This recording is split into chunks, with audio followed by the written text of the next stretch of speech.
Saudara dari Irak, kami akan ajak Anda menuju Rusia untuk melihat bagaimana suasana Ramadan di sana. Populasi komunitas Muslim di Rusia cukup besar dan untuk mengetahui lebih lanjut kita sudah terhubung dengan Muhammad Wahid Supriyadi sebagai Duta Besar Luar Biasa dan Berkuasa Penuh atau LBBP Republik Indonesia untuk Federasi Rusia dan merangkap juga Republik Belarus. Dan selamat pagi Pak Dubes. Ya, selamat pagi waktu Indonesia, selamat malam di Moskow jam Iya. 10.04 saat ini. Pak Wahid, kalau di sana berarti jam berapa tepatnya saat ini? 10.15 ya. 10.15 ya? 10.18 tepatnya. Ya, kita tadi buka jam 8.30, jadi belum lama dari buka kita. Oh, belum lama dari buka ya Pak ya? Iya, iya. Oke, sebelumnya terima kasih Pak sudah mau meluangkan waktu nih untuk wawancara dengan Kompas TV. Nah Pak, sampai saat ini bagaimana kondisi di Moskow, di Rusia sendiri di tengah pandemi COVID-19 dan juga di tengah bulan Ramadan saat ini Pak? Ini memang berbeda dengan tahun-tahun sebelumnya ya. Kalau tahun-tahun sebelumnya, pertama di beberapa negara bagian yang mayoritas Muslim seperti di Tatarstan, di Dagestan atau Kyrgyzstan, suasana Ramadan cukup terasa. Kalau di Moskow ya termasuk minoritas sebenarnya, tetapi di tempat-tempat masjid itu selalu ada tajil ya, ramai di sekitar masjid. Tetapi tahun ini sayangnya memang terjadi coronavirus yang sangat mengkhawatirkan, bahkan sampai hari ini lebih dari 230.000 yang terinfeksi dan ini nomor 2 setelah Amerika sekarang yang terinfeksi. Tetapi memang jumlah yang sembuh cukup besar, 18,7%, yang meninggalnya kecil di bawah 1% ya. Juga cukup lama dari 28 April dilakukan partial lockdown lah, atau di sini istilahnya sih high alert regime. Jadi tidak boleh kita bepergian ke tempat-tempat jauh, tetapi lingkungan terbatas 100 meter, kemudian ke supermarket, ke apotek masih diizinkan. Jadi akibatnya memang untuk kegiatan yang lebih dari 5 orang dilarang, termasuk tentunya kita tahun ini memang beda sekali, tidak ada taraweh.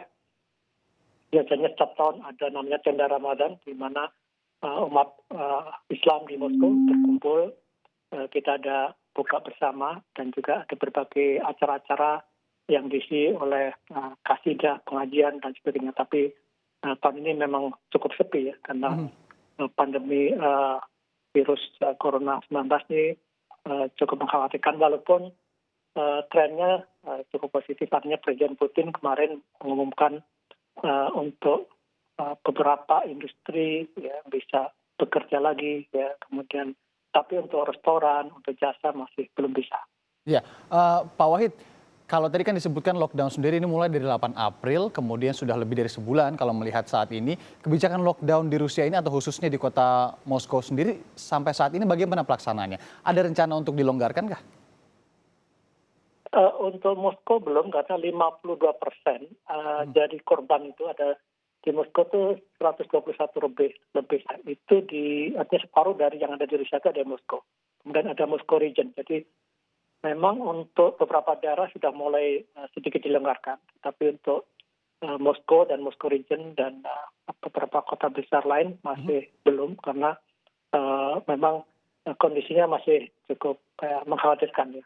Dan di Moskow sendiri, kalau kita bepergian, misalnya karena kadang-kadang kita juga bekerja, walaupun secara umum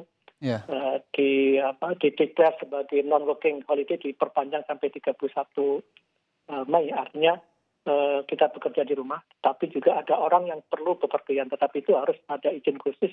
Tapi izinnya cukup gampang dengan apply di internet, download, kemudian kita dapat nomor, disesuaikan dengan nomor kartu kita. Jadi ini canggih sekali di Moskow sebenarnya. Jadi dengan dapat kartu itu, kalau kita mau naik kereta atau tren atau bawah tanah, kalau kita tidak punya izin, itu tidak akan buka pintu itu. Tapi itu biasanya izin khusus, misalnya orang yang harus bekerja karena dia harus shift misalnya. Izin khusus ini, ya. Ya. Izin khusus ini diberikan. Kita apply ke ada website kanti wali kota Moskow.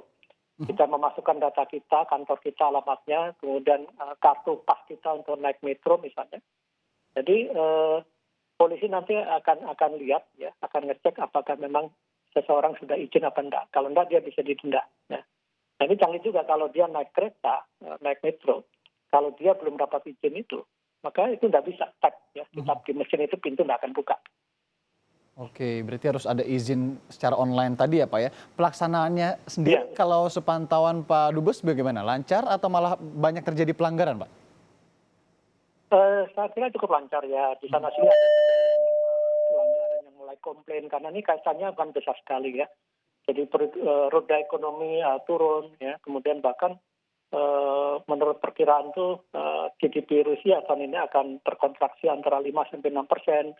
Pengangguran juga meningkat 3 kali lipat ya. Jadi beberapa juga cukup besar, bahkan di beberapa kota kecil ada melakukan demo gitu ya. Tapi ini saya kira demi keselamatan semua, saya kira mayoritas memahami apa yang dilakukan oleh pemerintah. Walaupun Presiden kemarin menyampaikan sudah mulai ada pelanggaran, jadi misalnya kerjaan konstruksi, industri itu sudah mulai dibuka. Ya.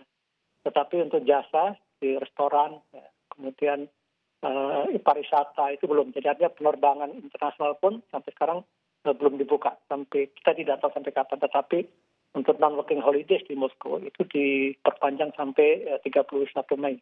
Oke, diperpanjang ya. Nah Pak, kalau kita berbicara mengenai kondisi warga negara Indonesia Pak, kalau di Rusia dan juga di Belarus sendiri bagaimana Pak sampai saat ini? Jadi sekarang ini ada sekitar 1.400 mahasiswa masyarakat Indonesia di Rusia, hampir 700 mahasiswa, sekitar 400 tenaga kerja migran. Kalau di Belarus hanya 6 orang.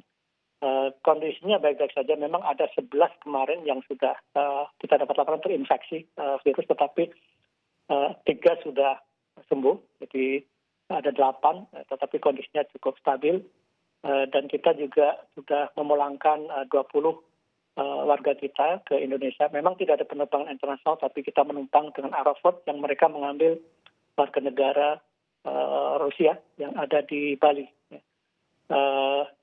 Nah, masalahnya memang dengan adanya larangan berkumpul, tidak ada kegiatan tarawih. Biasanya kita mengadakan tarawih setiap weekend karena puasa di Rusia ini kan panjang sekali, 18 jam ya. Makin ke belakang makin panjang dan 19 jam. Jadi kita biasanya baru buka tarawih langsung nunggu dengan sahur gitu. Tapi tahun ini tidak ada. Biasanya kita juga menyelenggarakan sholat Idul Fitri di kantor, kemudian ada open house ya, di situ kita menyajikan makanan tradisional kita ya. Ada misalnya sate, kemudian lontong, walaupun ya beda lah, tidak pakai daun Saat ini pisang, sulit ya Pak ya, ada kegiatan di kedutaan ya?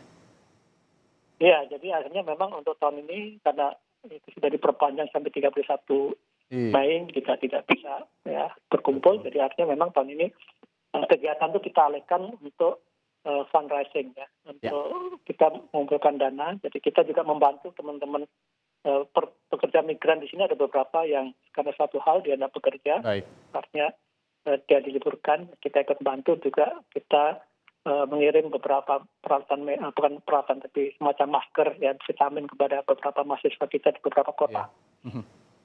Baik Pak Wahid, terima kasih banyak sudah mau meluangkan waktu untuk berbagi dengan program Kompas Sahur di Kompas TV. Sehat-sehat terus Pak di sana. Sekali lagi terima kasih Duta Besar Republik Indonesia untuk Rusia merangkap Belarus, Muhammad Wahid Supriyadi.